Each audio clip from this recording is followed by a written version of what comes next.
না, ওয়াইফরে আমি কারোর সামনে ছোট হইতে দিব না ভাই। আমার ওয়াইফ ভাই, ও আমার সবকিছু, আমার দুনিয়া। ও আমার মার হিসাব আলাদা, ওয়াইফের হিসাব আলাদা। মায়ের সাথে বউর কখনো তুলনা হয় না। মা মার জায়গায়, বউ বউর জায়গায়। আজকে রাগ গুচ্ছা আছে, কালকে সবকিছু সমাধান হয়ে যাবে, তখন সবাই একসাথে হয়ে যাবে। তাই বইলা কি ভাই সুযোগে কি আমার ওয়াইফটারে, বেচারিটারে আমি কষ্ট দিব?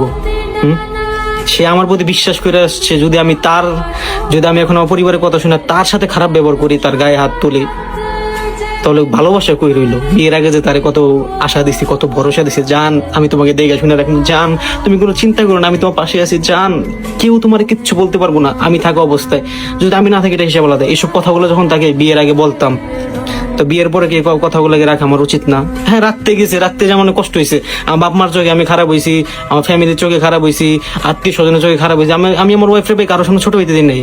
মানুষ দুটো কথা বলে তার কথা মুখে থেকে আমি টান দিয়ে নিয়ে নিছি, টান দিয়ে নিয়ে আমি তাদের উল্টা জবাব দিয়ে দিচ্ছি, আরে ও খারাপ ভালো যা ইচ্ছা তাই হোক, আমি যাই না শুনে আমি বিয়ে করছি, ও খারাপ হোক, ও যা ইচ্ছা তাই হোক, ওইটা আমার দেখার বিষয় না। আমি ওরে ভালোবাসি, ও আমার ভালোবাসে, বাস এতটুকুই, মা সালাম, এতটুকুই কাফি।